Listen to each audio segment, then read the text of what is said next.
Good evening, everyone. I hope you can hear me. It's very nice to see you all, or at least imagine most of your faces. And I see some familiar names, so hello to you.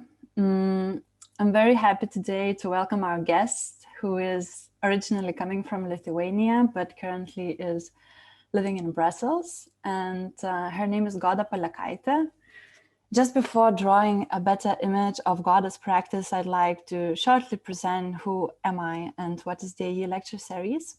So my name is Jone, and I'm a student at Design Academy Eindhoven. Together with Paula, Marie, Elliot, Lena, Michelle, and Boye, we are Design Academy's lecture series committee, responsible for organizing monthly talks around the fields such as design, art, curation, education, humanities, science, and more. We started in 2018, and since then we have broadened our audience from Academy Circle to anyone interested. And we are very much hoping to come back on-site lectures, or at least mixed media in late spring.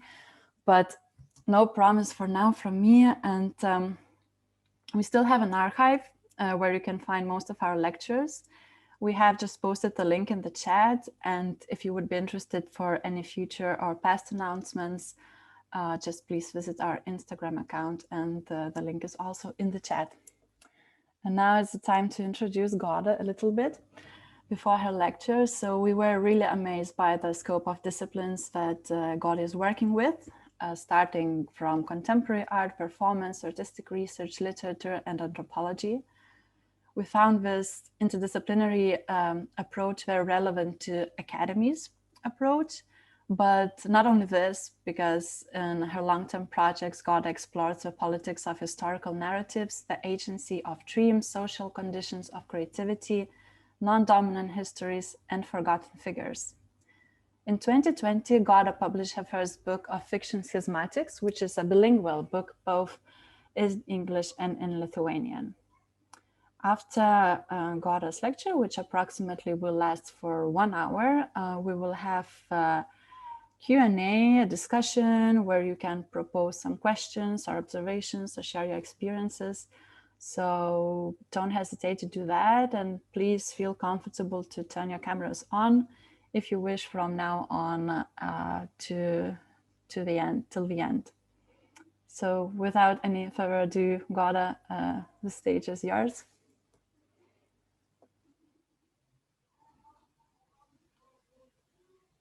Hello, good evening, everybody. So thank you so much, Design Academy Eindhoven, for invitation, and Jone for such a nice introduction. And of course, thank you everybody for joining us tonight. I'm actually really honored and excited to give this lecture. So I hope you will have a good evening. The title of the lecture is on intimate history and liminal practices, which sounds like it could be filled with theory and concepts, but in fact, I will try to talk from the point of view of my practice and include some elements of my personal history, and I will try to make a kind of map of how my thinking is made, or what my thinking is made of.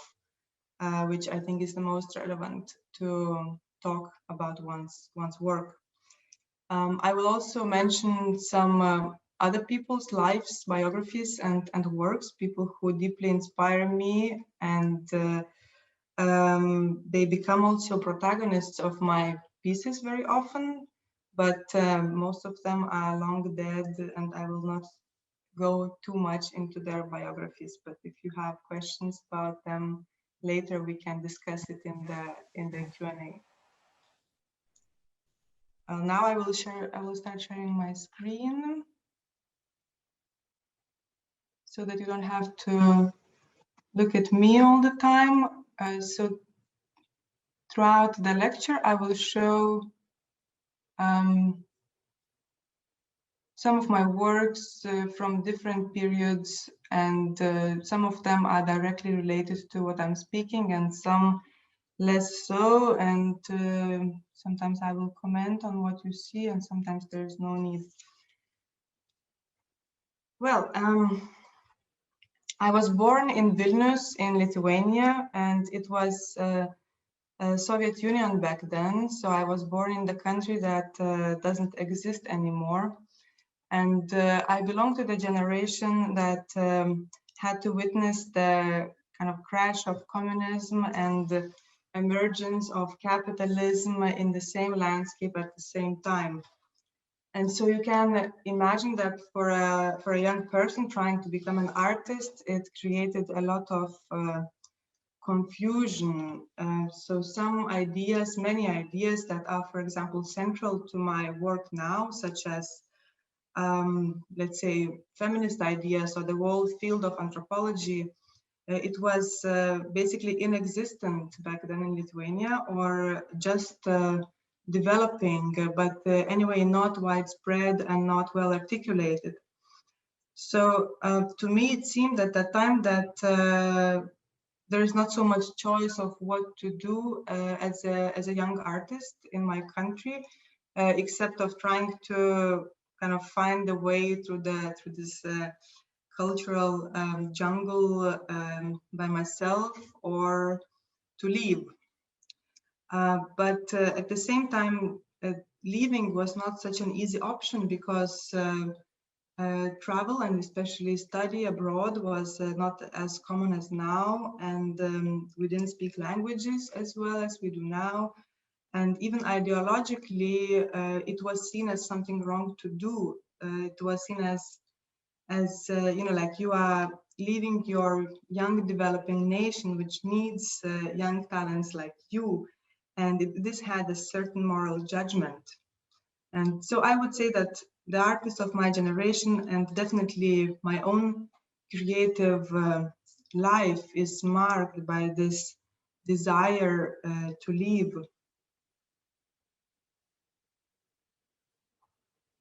But while in Vilnius, I studied scenography and costume design for theater for my bachelor. Theater was what attracted me the most at that time. And in fact, I started working as a scenographer and costume designer pretty early. Sometimes I do until now, even though I see theater less and less as my home. Well, but often my installations and performances that I do, they have some kind of theatrical scenographic qualities. So I think it didn't abandon me fully, the theater. But talking about education, well, soon after entering the art academy, it was kind of clear to me that it is not a place that has the tools to help me develop my thinking. The art education in Lithuania back then was not yet open for research, and even conceptual art was seen as something very new. And we are talking about 2000s, you know, when conceptual art was actually already old. I would say that classical modernist approach was dominating the system, and most of the time we were drawing classical, anatomical, and architectural drawings and painting still lifes. And so this visual regime did not abandon me either. I think until now it keeps influencing the way I see and do things. Yet I started studying literature and linguistics at Vilnius University, which was the first environment to introduce me to philosophy, literary theory, anthropology, history, and so on. And soon after, I moved to Vienna to study social and cultural anthropology at the University of Vienna. And then finally, I lived in Vienna for 8 years. Well, when I look at it today, at that time, I still thought that I had to choose to be an artist or an anthropologist or a writer, and if an artist, then a scenographer or visual or performance artist, and so on.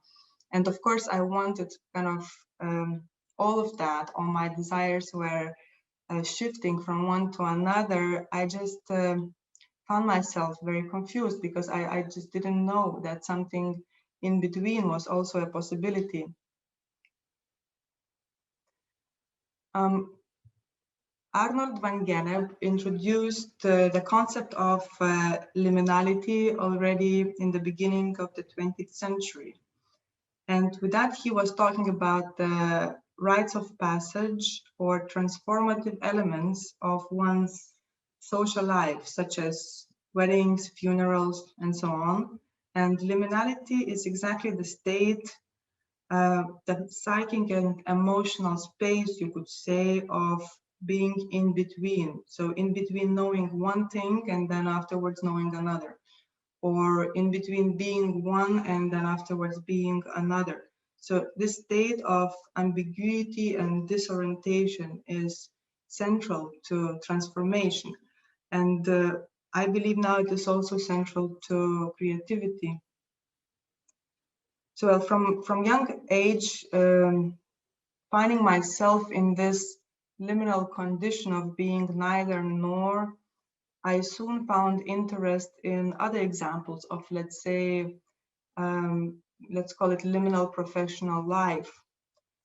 Anthropologically, just to clarify the concept a bit better, so anthropologically, Van Gennep and later Victor Turner used liminality to explore socially institutionalized transformative practices. So as I mentioned before, for example, weddings. So one day you are not married, another you are. And this transforms your private and public life, your social status, and it is achieved in a codified ritual which is marked by the liminal state in between. Or, for example, the same with adolescence. So in many traditional societies, there is not such a thing as adolescence in the Western sense, as we know it from our own experience with years of confusion and problems with parents and teachers and rebelliousness and so on. So it actually can be organized much smarter. There is a ritual, usually a very long, complicated, challenging, and even frightening ritual for the kid. But before that, the person is a child, and after he or she is an adult.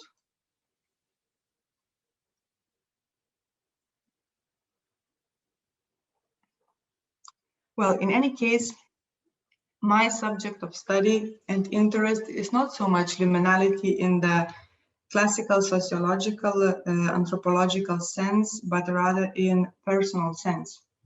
So what I mean, I'm interested in personal journeys and often secret transitions and transformations, and sometimes they are never ending.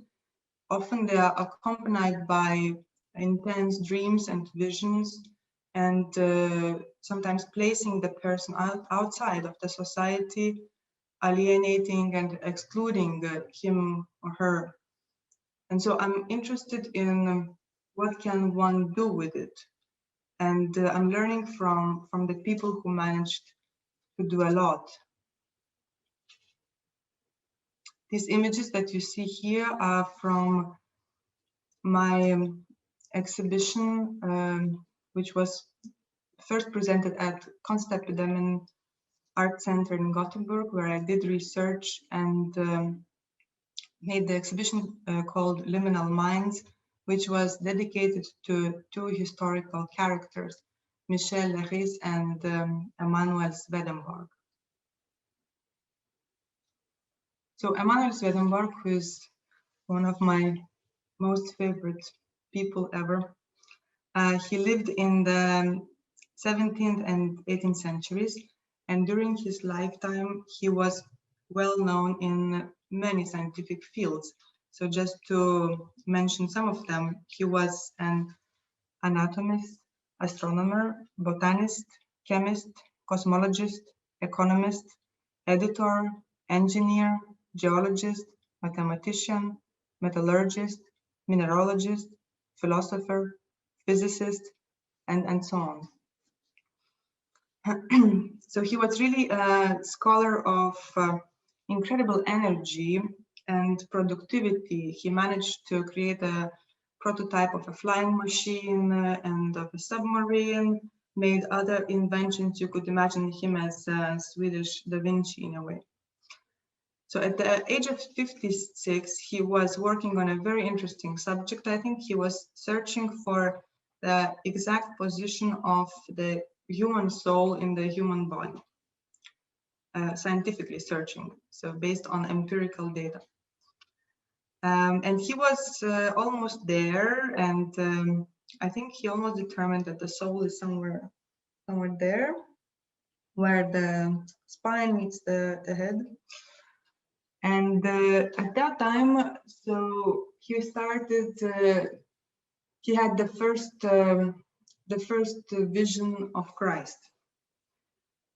So in fact, he was sitting on the knees of Jesus Christ, and they were discussing something about his health certificate. And since then, these ecstatic dreams and visions did not abandon him. He started regularly visiting heaven and hell, talking with angels and so on. But this made him shift basically from science to what is called mysticism now. So he turned to theological writings and had to abandon his scientific career because he was not anymore so much captured by it. Swedenborg himself, he claimed that these cannot be seen as miracles, that this is simple empirical proof that heaven and hell exists, and that the church, the Christian church, has to be actually happy to finally have this evidence. But as you can imagine, the establishment of the Christian church probably didn't want any proof and evidence of heaven and hell and just ignored him. And of course, at the same time, he was drastically excluded from the scientific community, which was at that time just starting to develop as something in opposition to the church, right?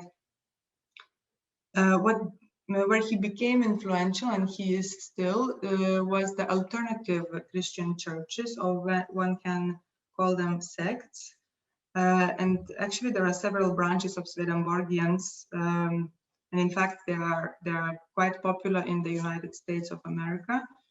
And I had a chance to meet the representatives and visit the temple of Swedenborgian church in Sweden, in Stockholm.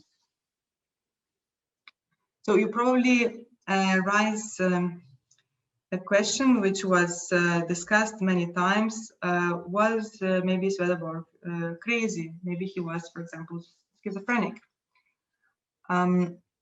But to me, this question is not very important, I have to say. So he definitely went through transformative inner journeys, no doubt. But what he managed to do there was a radically experimental critique of both Western science and Christianity, and that is what is interesting to me. So he managed to build a world based on his scientific knowledge, but using it in a very creative way, in a very creative combination with his dreams and visions. And so his methodology keeps fascinating me 100 years after his lifetime. So again, the question is, what do you do in this liminal, unsure, precarious, maddening condition? So what does it make you do?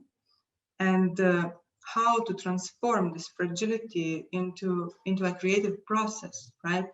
So how to expand your horizons instead of squeezing them into the expectations of your current society, which is always extremely limited.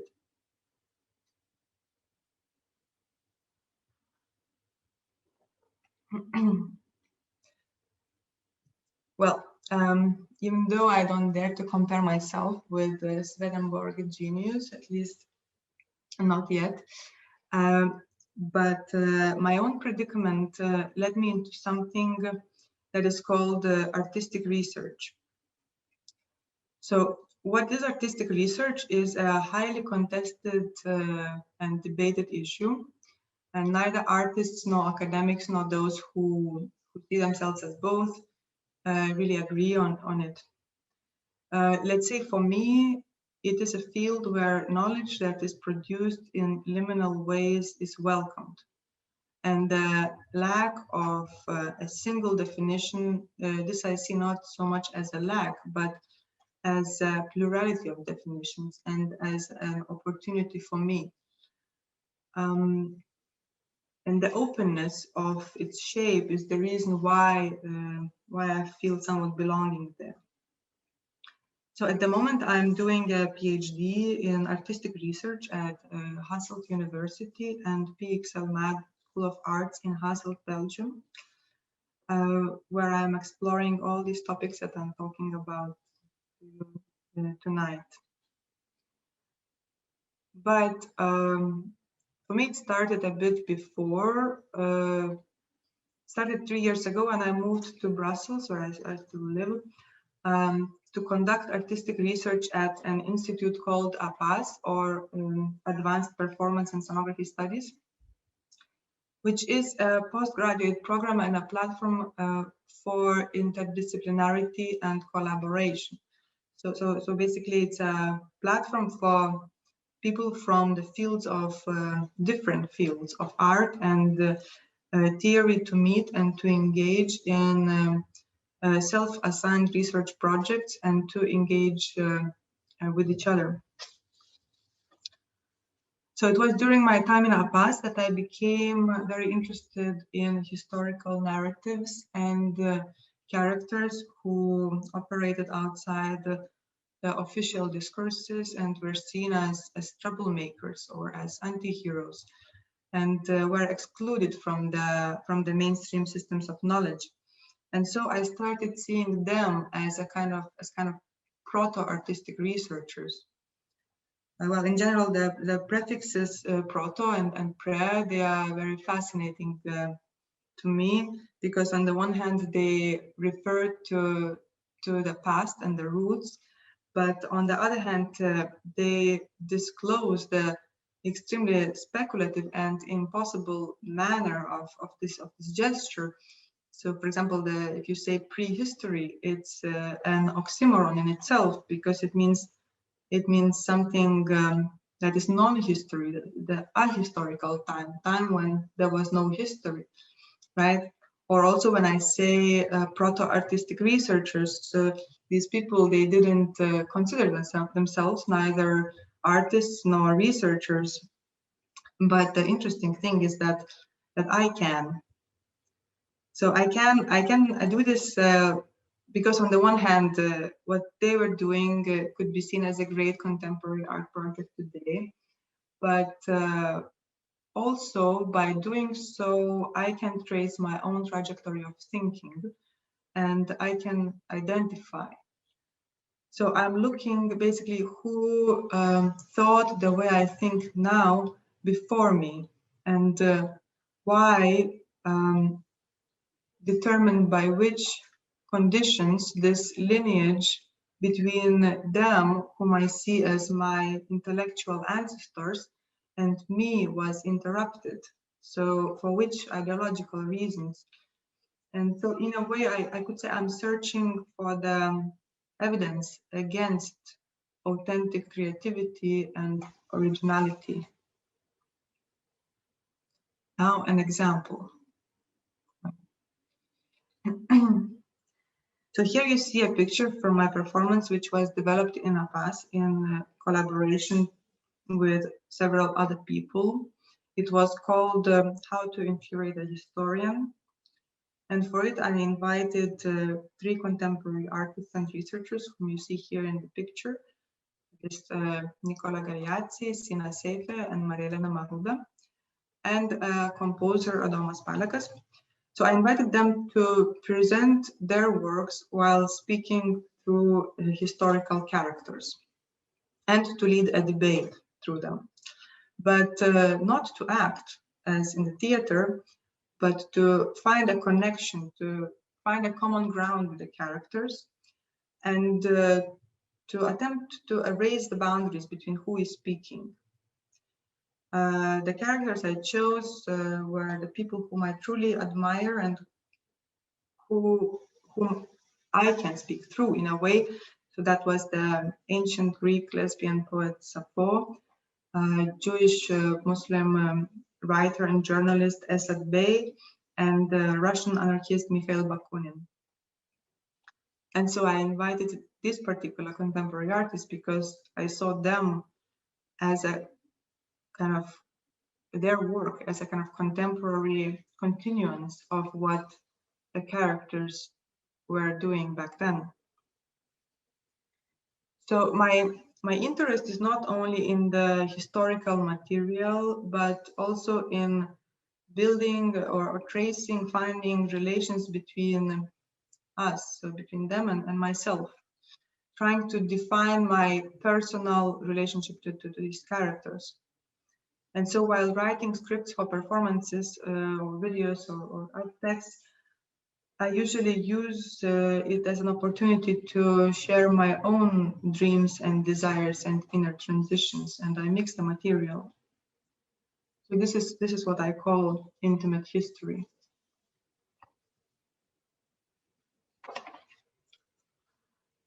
Now I would like to show you another example, an excerpt from my later work, a video called Biographic Disobedience, which I made last year in collaboration with performer Caterina Mora, filmmaker Rui Calvo, composer Adomas Palekas, and curator Valerio Del Balivo.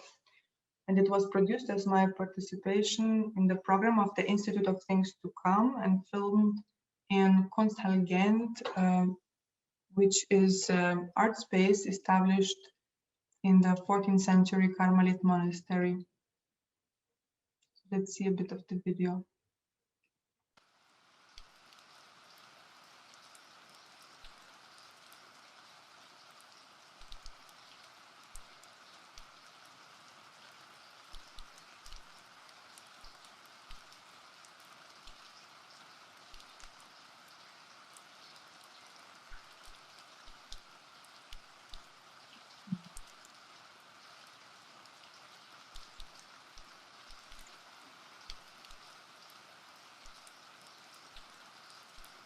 Once I was meditating on the great suffering of Christ when he was on the cross. I was considering the nails which had squeezed a little bit of the flesh of his hands and his feet in the wood.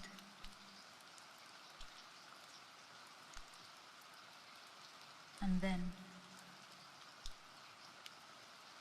such was my sorrow over the Christ pain that I could not longer stand on my feet. I bent over and fell on the ground with my arms stretched out.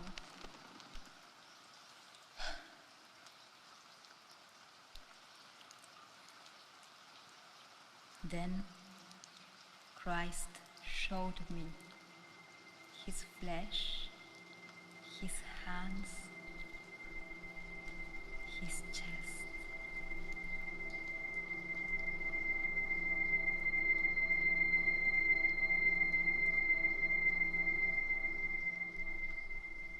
After that, he approached me and took me entirely in his arms and pressed me to him. Then I knew that my beloved was transformed into my lover. Dios bendiga las almas de mis hermanos aventureros.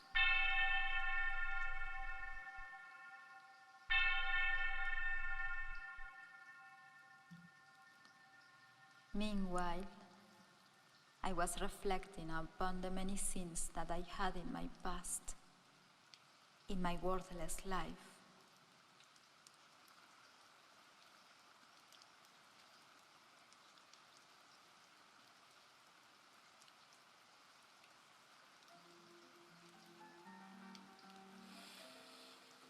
I saw toward my left side an angel.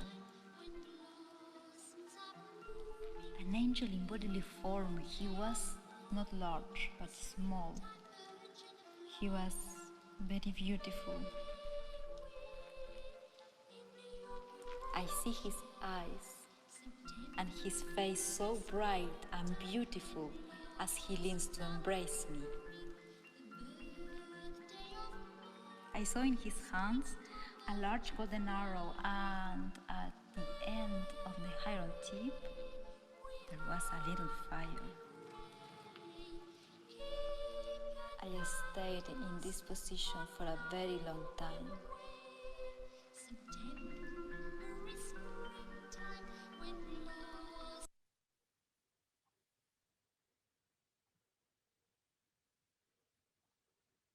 Okay. So I think you got the impression. So what you saw is a performer speaking a script written by me, but which is mostly composed from the writings of several medieval Christian mystic saints. So Teresa of Avila, Angela of Foligno, Caterina of Siena, Hildegard of Bingen, and others. So I perceive these women as proto-feminists and as early female writers, even though some of them might have been illiterate. Well, these women who lived in the times dominated by the church and by men, of course, managed to challenge and in some cases revolutionize the position of a woman in the society by expressing their extremely intimate and eroticized or erotic encounters with Jesus.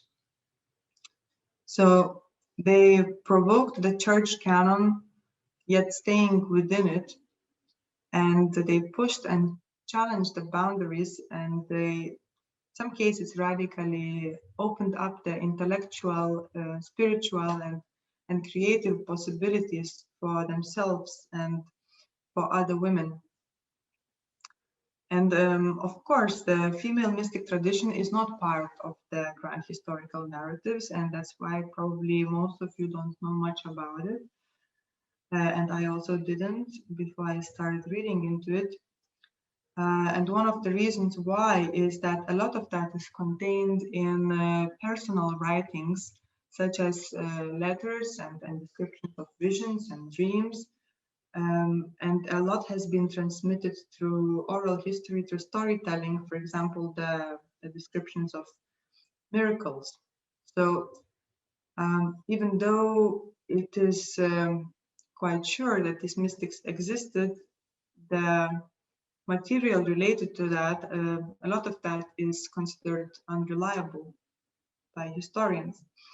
And so methodologically, I am very interested in this hybrid or liminal area of historical records and what I call their leftovers, so the dreams, visions, rumors, gossips, and so on. Well, classical history writing is increasingly understood as actually unreliable itself, right? So as a construction of colonialist, imperialist, and patriarchal ideologies.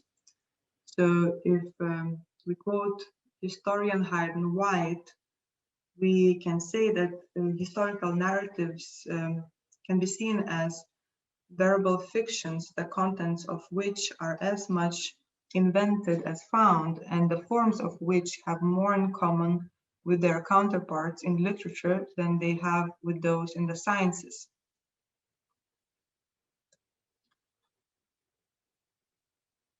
Let me present to you one more performance. A collaboration with my brother Jonas Palekas, who is a chef.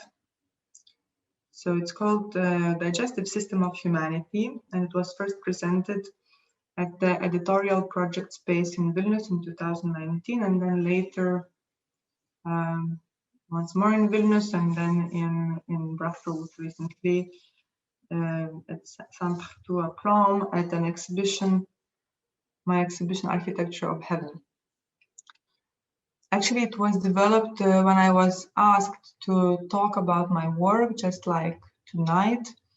And I decided to not give a lecture like now, but to talk about my work through the historical characters and through the voices of the audience. So it is a mutating performance. Every time it's changing based on the conditions, but basically it's a collective reading and a dinner. So each audience member is given a script of the evening, which is composed as a dialogue between many historical characters. It can be, depending on the situation, between 40 and 50. And each member is asked to take one of the characters and to read his or her lines. And at the same time, there is food being cooked and prepared in front of the audience, and the people are guided by us. They are told what to eat and when, and in relation to which text. So the food is interpreting the script, and the script is contributing to the mystery of what we're eating, because our common rule is that the questions regarding the food are asked after. So you have to trust the chef and trust the script, and it's of course also about trusting each other. So as you see, writing as part of the artistic practice is an important element to me. So writing as a form of research, or writing as a script for performance, or a script for dinner, or writing that derives from performance, or writing to be read out loud, or co-writing with people from the past, or counter-writing, and so on.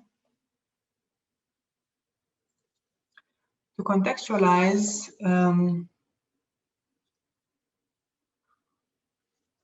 I would like to share this example of a project by other artists, an example that is interesting to me. And even though it's not related directly to my way of working, it's talking about the writing as artistic practice. So in 2015, the Swedish artist duo Simon Golden and Jakob Seneby, known as Golden plus Seneby, published their novel Headless under a pseudonym KD.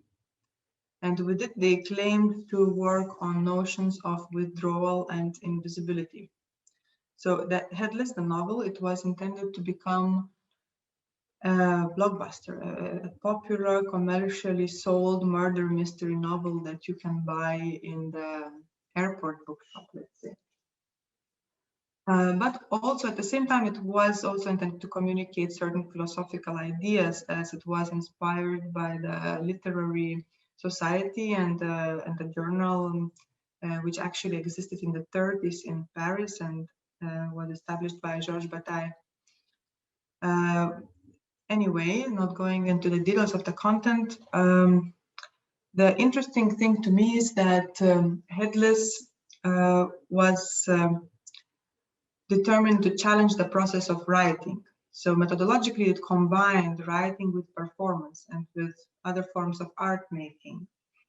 So in fact, Golden and Seneby didn't write anything, not a word by themselves. They hired a ghostwriter who did all the writing job, but it didn't make it so easy, because each chapter that the ghostwriter was supposed to write had to be based on a new project by Golden and Seneby, so let's say an exhibition.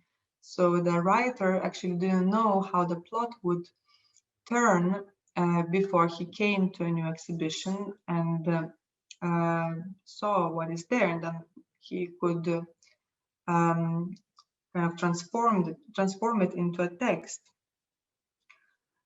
So interesting is that actually Headless didn't succeed to become this blockbuster, popular, well-sold commercial novel, which it actually which it really tried. It was actually described by the critics as lacking the power of good fiction and having an inelegant narrative and so on. So it was well received in the art scene, but not at all in the literary scene. So it appeared in this liminal territory. It was neither really literature nor anymore an art project that you could present in an exhibition because it became too large for that. So it had no other choice but to create a genre and a space of its own. So it has been argued recently in theory that artist writing need to be seen as a specific genre different from literary genres, or that it needs to even be classified into several genres. That, for example, an artist book is not the same as an artist novel and so on. But I myself find it more and more useless to think in terms of genres and disciplines. And I think we should search for new ways of conceptualizing what we're doing. Not only because a work like this navigates between many disciplines and genres by definition, but also because it's always changing. And each of these projects, they have a kind of unique composition, unique set of contexts and traditions that they follow. So, well, when I am confronted with the question, what do I do as an artist? I always think that there is not one thing that I do because I work with ideas and theories and stories and characters as my material, as my media. And sometimes these ideas and characters, they require one genre or stylistic or even disciplinary expression, and other times another one. So I just try to follow what they need. Well, now I will introduce my last work tonight and perhaps my largest work so far, although it's the smallest in scale. So my book, Schismatics. It was published last year as a bilingual book in Lithuanian and English. So from one side is Lithuanian, from another is English in the same piece. It was published by publishing house Lapas, and it contains fictional biographies of 11 historical characters that appeared in my performances and installations before. And it also contains the introduction essay by curator Valeria Dalbalivo and a poem by curator Monica Lipschitz, and was designed by graphic designer Vilmantas Žumbys. So for the title, I steal the old religious term schismatics to use it in my own way, which I define on the cover as leftovers from history, futurists from the past, who were considered by their contemporaries to be dissidents, heretics, fanatics, and perverts, liminal minds who succeeded to break through deep-rooted knowledge. So what I do in this text, which I call fictional biographies, again, I merge official history with the parts of history that are considered unreliable, like gossips and dreams. And I add my own dimension of interpretation and speculation and inventions and my own personal history. But if you open the book, you will not find any references in the academic sense. And this might be maddening to academic audience. And I've already heard irritated reactions asking me, how do we know now who is speaking and what is your own position? Yet the only references in this book are my own artworks and journeys. And so on the one hand, it is a refusal of the classical historiographic methodology and an attempt to develop a counter-narrative. But this other dimension, so me speaking through the voices and often the words of my intellectual ancestors, is also no less important.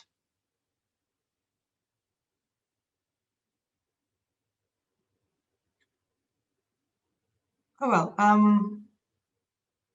actually mostly finished. I don't know about the time. If we still have some time, I can talk a little bit about the projects that I'm working on now, or we can just finish it here.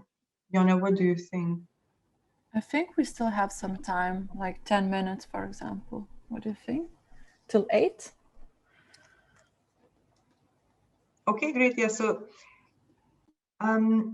okay, so exactly in 1 month, I will present a new project in editorial project space in Vilnius. It will be a solo show, which will then travel to Kunsthallen in May in collaboration with the Institute of Things to Come.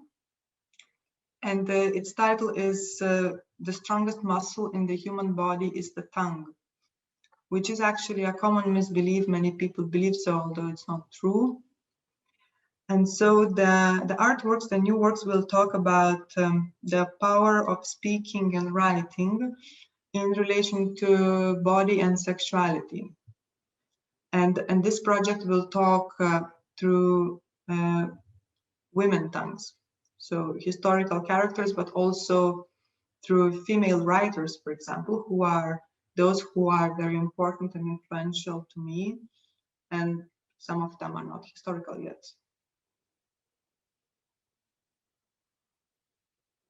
And another project for this year that I'm developing together with the artist Adriana Gvozdenovic is called Anthropomorphic Trouble. It is a collaboration with Arts Catalyst in the UK and other partner institutions, and it will take place first as our trip to southern England, Dorset region, and then as a public program, and then finally as an exhibition. And it is linked to one character from Schismatics, a 12-year-old girl named Mary Anning, who lived in the beginning of the 19th century in a village in this Dorset region. And she was the first person to actually dig out the first skeleton of a dinosaur. Because apparently the whole region of Dorset, the whole southern coast of England, which is now called the Jurassic Coast, contains one of the oldest remaining in the world geological strata, which has barely changed over 200 million years.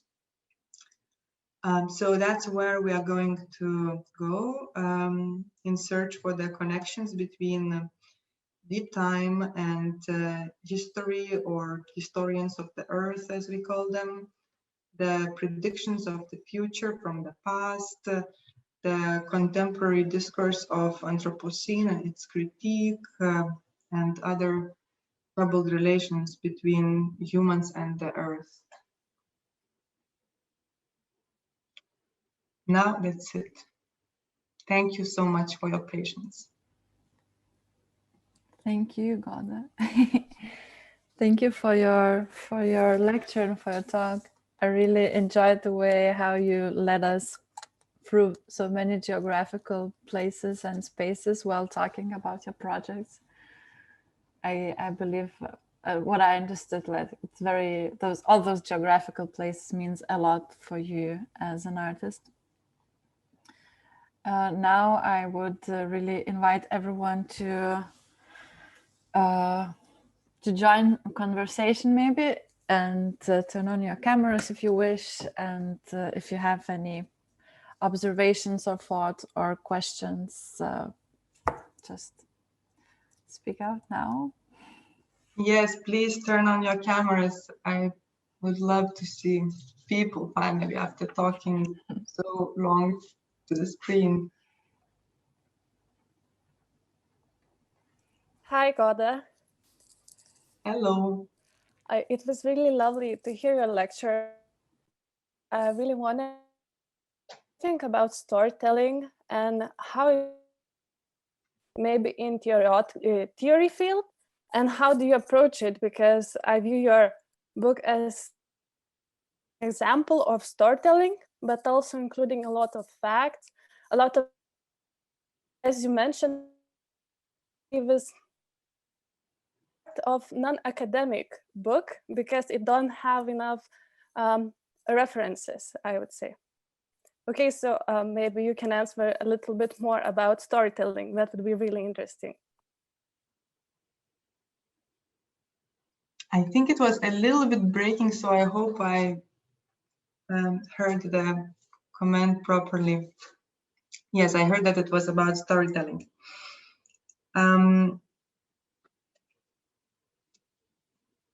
Yeah, the book, so the book Schismatics, it is definitely using narrative devices such as storytelling methods to actually achieve, I think, something else. It's not so much that I'm telling a story for the sake of the story. It's more I'm trying to, I guess, create a certain space, as I today tried to describe this liminal space. So a space of the character that I'm talking about and of myself, or to draw a landscape. As Jana noticed, there are so many geographical and kind of landscape references, which are also very important, but also an imaginary landscape is equally interesting to me. So I think I use the storytelling as something, as a guide in a way, so something that leads you through some explorations.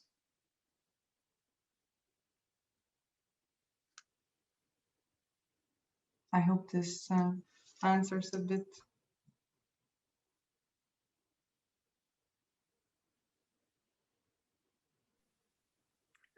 Thank you, Goda. I really enjoyed your presentation, and especially indeed how you build up the whole narrative by starting with your own narrative and then going to these kind of narratives or storytellings you are busy now in your practice.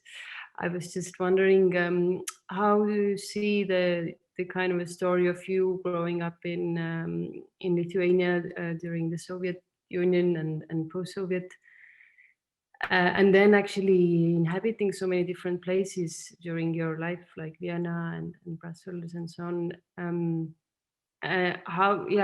How do you see this influencing your practice, or the narratives of different places or something? Like, there's no clear question, but maybe you can somehow take it over from here. Yeah, I guess. Thank you, Ingel, for the question. I guess I'm trying to find out, and talk like this is also an attempt to find out, because I know definitely that this, in a way, nomadic biggest part of my life was, as I described before, at first as a very young person, there was this desire to live, and these travels and this other worlds were more in the imagination and in the dreams. And then when I finally found out how to do it, I started actually really traveling a lot. And yeah, I lived in Vienna and now in Brussels, but I spent, even in these periods now, just before Corona, until Corona, I spent most of the time traveling and changing places, even for short time. And that definitely builds a certain, it constructs a certain way of thinking, you know, like who is a nomadic person, let's say, although I don't consider myself necessarily a nomadic person, because this is not my intention, let's say, to live nomadically just for the sake of nomadism. But let's say, who is a nomadic person is the person who keeps moving because of the life conditions. So, for example, people who used to be hunters and gatherers in like many places of the world, they would live in spring, they would live here, and in summer they would move to somewhere else, and then in autumn they would go somewhere else again, depending where's the water, where's the food, where's the grounds to hunt, and so on. So the life conditions would be what determines their nomadism. Or so we could compare, let's say, this to contemporary like labor migration, right? You have to move because you cannot survive, or you cannot live in the way you want to live in your country, so you have to move to a more rich country. So yeah, I don't dare to call myself nomadic in that sense, because I started moving for some other reasons, and I continue moving for those same reasons. And yeah, they are definitely some kind of a motor for the creative life.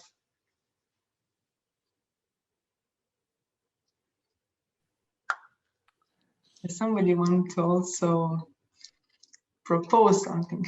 Not add to my monologue.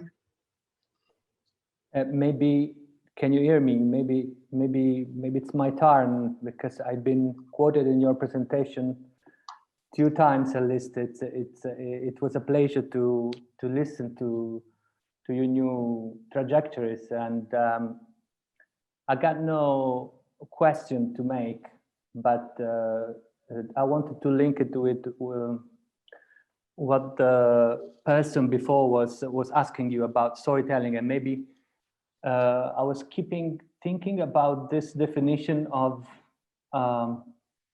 intellectual sadia atmanta, which define a practice as a practice that goes with the archive and against the archive. And I think what you are doing, it's very similar when you trying to describe lives of people that whose certain aspects are really historicized and certain are being lost within history. And I think in this is somehow very much a process of re-narrativization with the intention of somehow deconstructs, like huge hegemonic discourses on history, on culture, on language. And this is why I consider your work very, very important. And I think the other aspect which is very interesting to me when we go to this idea of acting as a biographer of characters that are being lost, it's also the intention to intervene in the process of what we can define as the idea of politicizing collective memory, to not forget this. And this 2 trajectory, the idea of really working with history and against history, and the idea of intervening on memory, on collective memory in many, many different ways, by starting to somehow describing life or personal issue of this character is very, very much important right now, I think. Thank you, Valeria. I can maybe relate also to the term, to the idea of critique. So I think this is what you call working with history and against history, and also politicizing the lost and forgotten. I think I'm also trying to find what, besides the academic critical discourse or clearly outspoken, let's say, activist critique or political critique, what else can be developed as critical practices or practices of critique, which are maybe less direct. To me, it is actually more interesting when critique is at the same time poetry. So, the critique that is not shouting out loud what it wants to say, because then I think that we are so we hear it so much. We are so fed up with it in a way. We associate it with negativity, even if it is, even if it can be something, you know, like totally right. So I believe in the, you know, there was this saying, I don't remember now who said that, but the only valid critique of a poem is another poem. So, or like the only valid critique of an artwork is another artwork. So I'm more interested in this approach, I guess.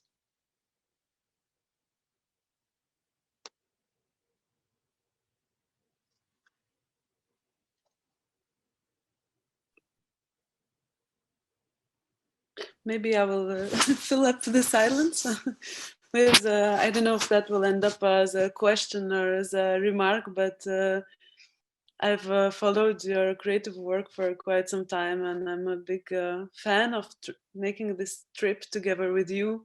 I think what fascinates me the most is this very thin line between the madness and so something extremely marginal and something that has proven already its value, like science or political power. So like juggling in this kind of margin of acceptance and not, yeah, and the opposite of it.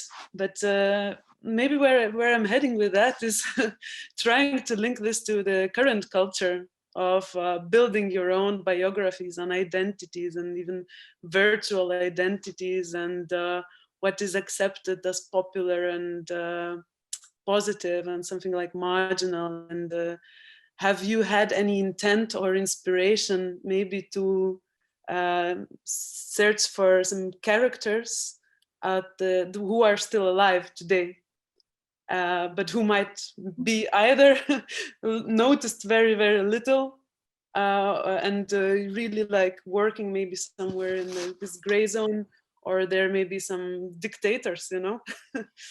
Because that's, you know, that's very thin line. So have you looked a bit at the contemporary personalities of today?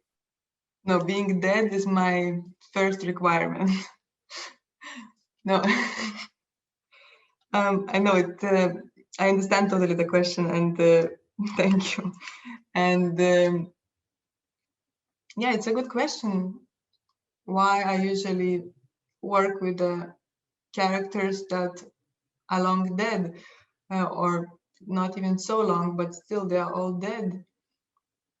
I guess there is this excitement about this impossibility to relate. So the challenge, let's say that, you know, like if you are working on the contemporary character, then he or she might react, and you might get, you know, like you might spoil this relationship that you are building actually one-sided, you know, like I'm alone building our relationship, and then it can grow to, you know, the most beautiful love on earth, or most exciting relationship.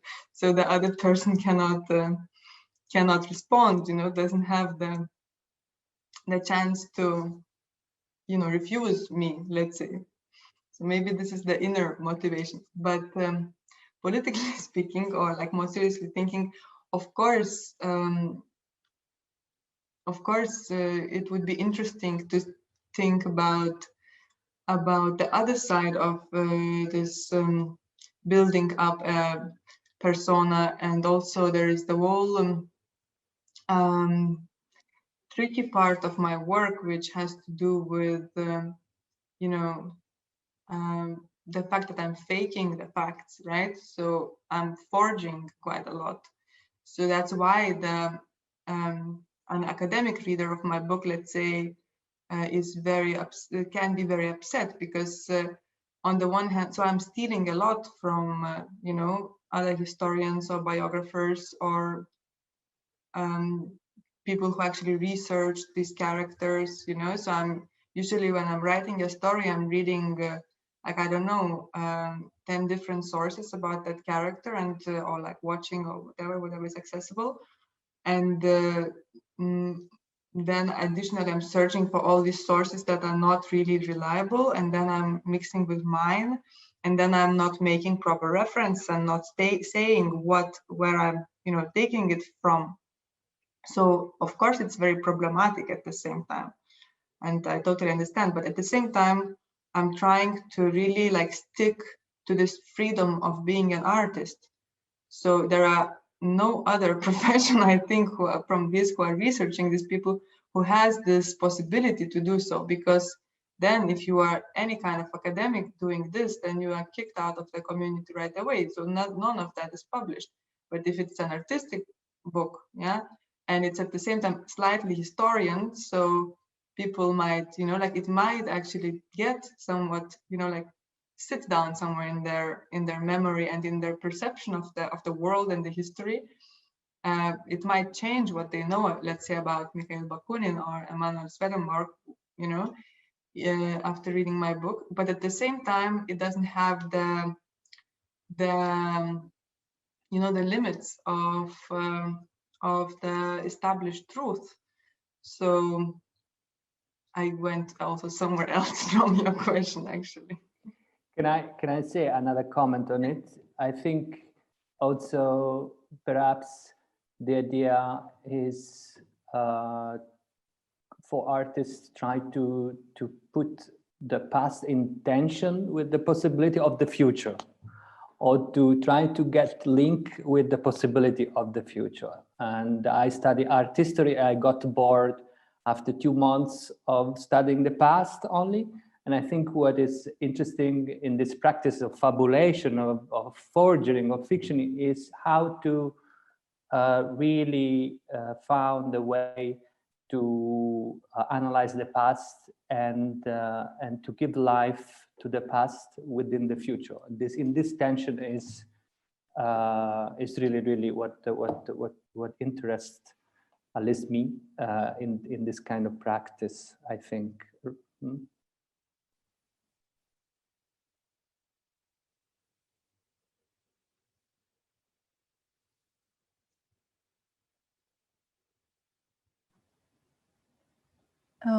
If there's no question now, I still would like to ask one which relates maybe a bit to a previous question by Ingel, I think. I was wondering what, because you were talking a lot about your roots, so that you're coming from the country which has been for a very long time on the margins. And I was wondering, what did it mean for you as a young artist to leave the East Bloc and move to Western country? And because in terms of the ideas of leftist politics, let's say, or Marxism, because back then and especially, and still now, I would say, we have this, like in Lithuania, there's sort of a little bit antagonistic view on the leftist idea or Marxist ideas, or not mentioning communist ideas. So, and it's a little bit different approach here in Western world. And I was wondering, what is your relationship with this? It's a very complex question. Well, the first answer is that I guess I got used to it. I had to, at first it was shocking to come from the region, from the context where there was basically no articulation of leftist ideas at all, because everything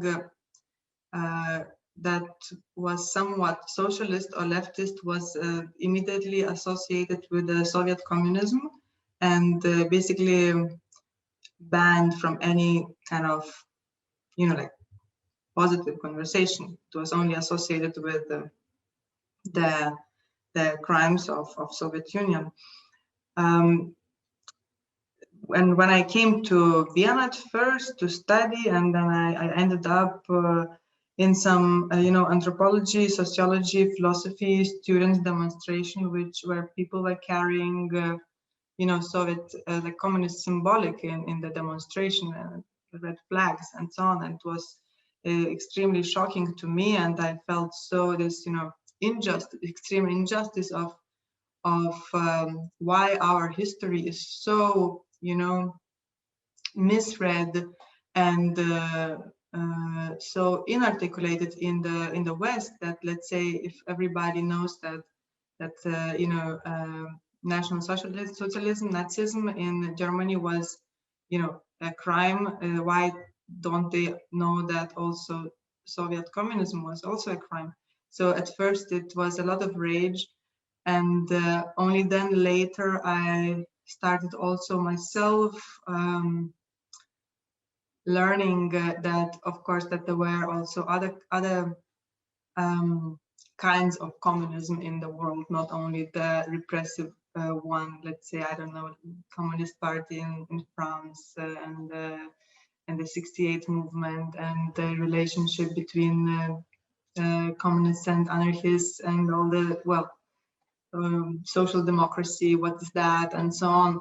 So I think now for younger people in Lithuania, these things are less obscure, and there's a bit more clarity. But back then, for me, trying to kind of develop, to understand what is my political context and background and position was very confusing.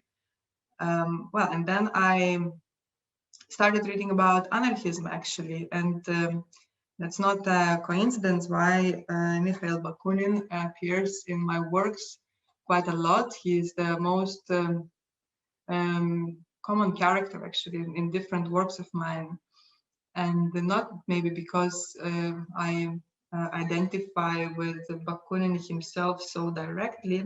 He's more like fascinating to me, but also because I want to find a space how to articulate, how to kind of give some space to the very premises, very basic anarchist ideas and their legacy in a real intellectual conversation today, which I think is actually lacking. So, well, I don't know if I answered the question. I tried.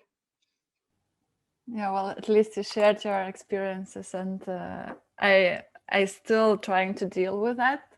So it's quite painful. That's why I really wanted to hear how it was or is for you. I think most of the thinking people coming from the post-Soviet bloc countries and living in the Western contexts where there is like artists, intellectuals, thinkers around, have this struggle in a way.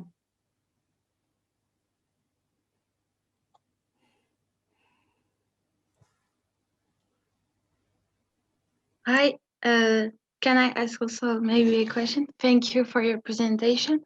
I was just wondering if you would like to see these characters in like historical books. Yeah, so that's my question. I'm looking at them in historical books. They are, I mean, a lot of material that I take from one or another kind of historical books. Many of those books are not, not maybe what you learn at school, but maybe there's something like popular history, somebody takes a lot of sources and decides to write their own version of the character. But they are, yeah, definitely they are, or did I misunderstand the question? Or would you like them to be more institutionalized, like you were talking about the kids? Like, do you want them to learn about these characters when they learn about history? Okay, see, so yeah, if I want them to be in the grand narratives, in the mainstream history, if I wish that to them, I don't know. I think I hope that in the future we will have a slightly different history in general. So maybe there will be not, the grand narratives that include some characters and exclude others. maybe there will be some kind of, history that you can choose to be, informed by, and you will not have to know some history that some, professors who are totally, like unrelated to you and your interests and your maybe identity choose for you. I don't know, maybe at school you will be able to, study either Black history or feminist history or that history, so I rather imagine this kind of scenario than to win the place for my characters in the school book. Maybe that can be your next biggest project ever, like to write this grand alternative history narrative. That would be very interesting. Then I have tried so many of them.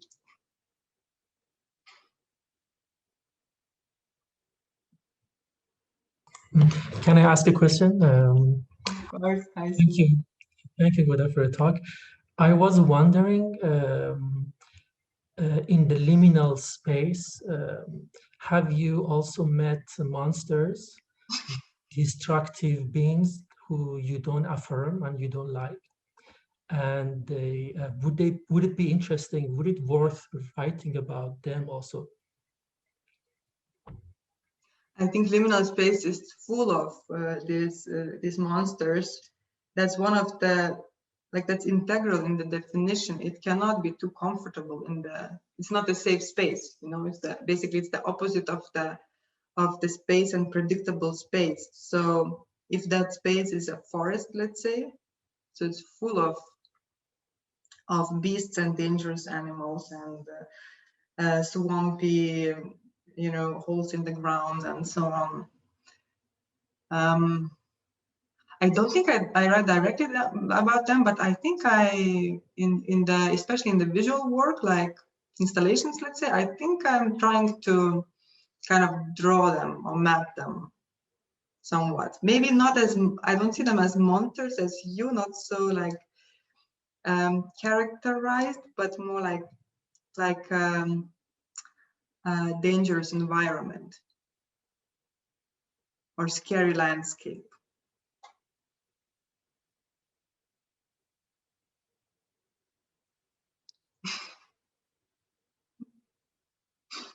Sina always has questions about monsters.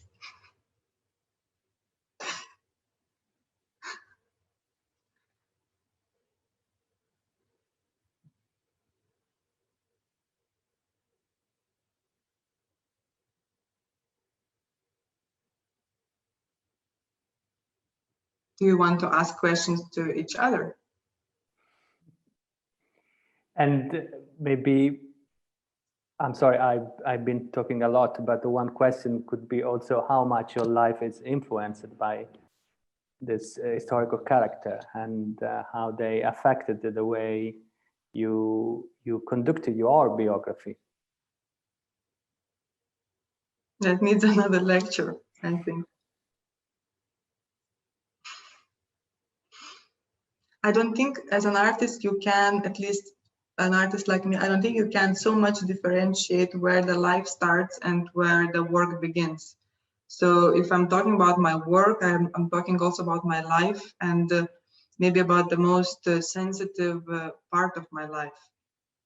So, also I remember now an Austrian writer, Elfriede Jelinek, well, it was in the 80s that she said that, but she said that as a woman artist, you have to choose to have life or to be an artist. Like as a man, you can be both, but as a woman, you have to choose. And if you choose to be an artist, you give yourself to this other space, which is not exactly life as some other people with other professions have. So then in that space, of course, everything you're working on directly influences and affects you and makes your, you know, like your dreams and your thoughts and your everyday life. And, you know, when I was, for example, I was having a surgery some time ago, and I was having anesthesia, and in that moment when they put you the mask on and they inject you the medicine to fall asleep, to have the anesthesia, I was having a discussion with Swedenborg all the time. So, you know, because it was, of course, it was my transitional period, my period in somewhere into my unconscious, and he also was working a lot with that. So we met exactly where we had to meet. So I would not say that was it life or was it work? It was both.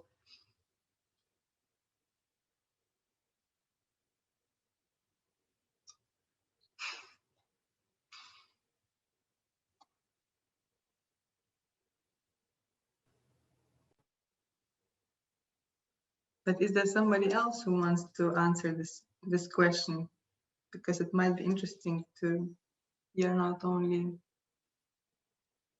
me. I'm sure there are many artists.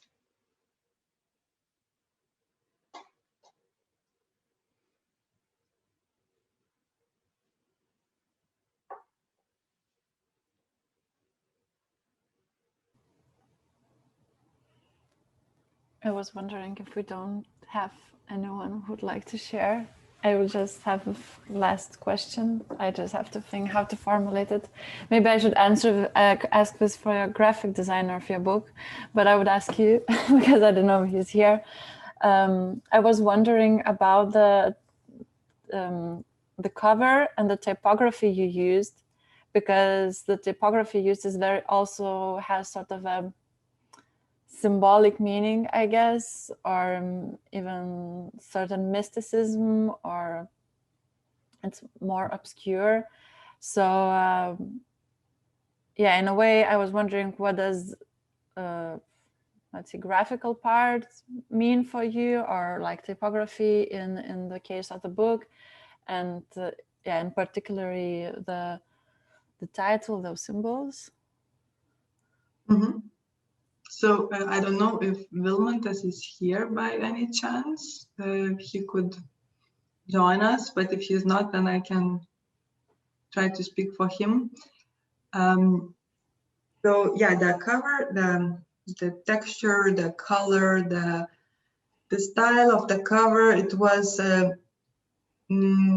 inspired, for me at least, by, you know, by Bible and by classical historical books, old historical books. How you imagine, like those that are, you know, 10 editions, and people have, at least in Lithuania, like my grandparents have the, you know, like 10 editions of like history of like all times and so on. So that was the cover. And then the typography, yes, it was very important because we decided to typographically personalize each character and to create initials for each of them.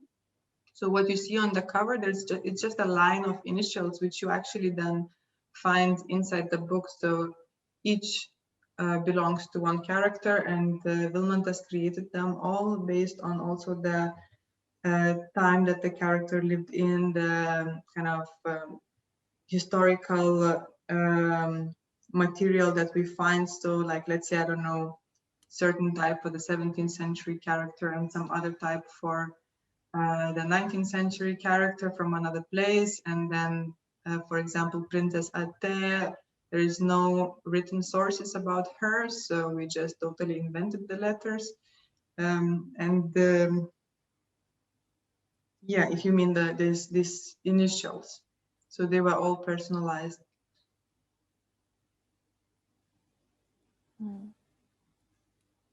And in the end, they are combined to the title of the book, Schismatics, yes?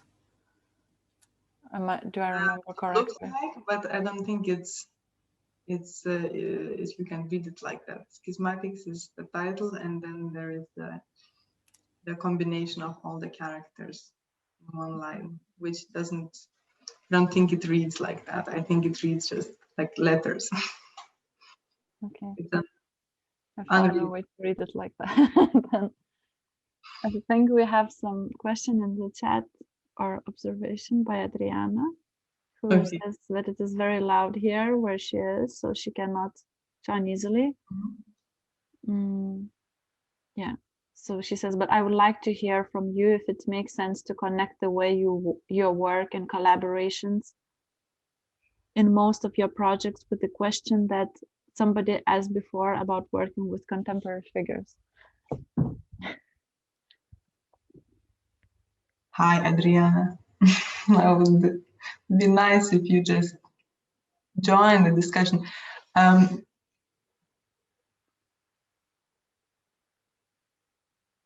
Yeah, I think I tried to do it a little bit in this performance that I presented before, How to Infuriate a Historian, where Sina, Maria-Elena, and Nicola, the three contemporary artists, and my collaborators, they were connecting with my help to the historical figures.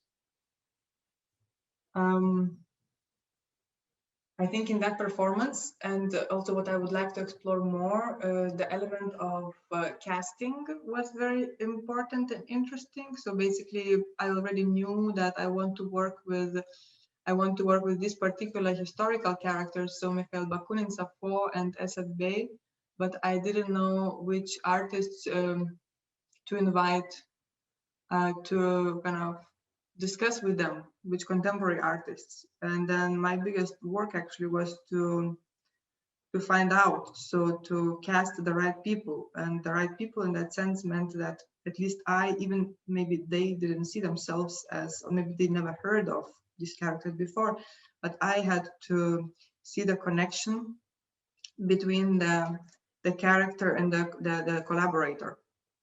Yeah. So this process of casting, which I also did another performance about in relation to that, was casting for a revolutionary, where we're trying to use the format of the job interview to find out who is the best revolutionary from those who came. So this casting process is also interesting to me, and I would like to explore it a bit more in the future.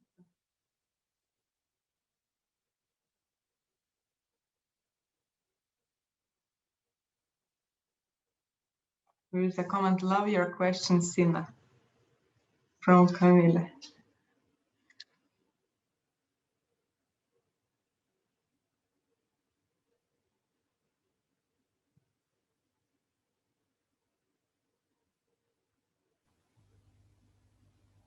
If there is no thoughts, I would say that we should end up, I guess, unfortunately. But I personally felt it was very warm, also the discussion now and the whole lecture, so I really enjoyed. I hope you too. Thank you, Goda, one more time for accepting our invitation and sharing with us our journeys. Thank you very much for the invitation, and I hope that what I really tried now, I really tried to speak personally. So also because we are, forced to sit at the screens, and we cannot, have a live meeting, which is always much more personal. So I really hope that it reached you in some personal way. Yes, I agree. It was quite intimate. It reached me. Yeah. Yeah, thank you everyone for being with us. It was very nice. So many of you registered for the lecture and still many left. So it's very nice. Yeah. I guess it's time to say goodbye. Yes. Have a nice evening, everyone. Have a nice evening, everyone.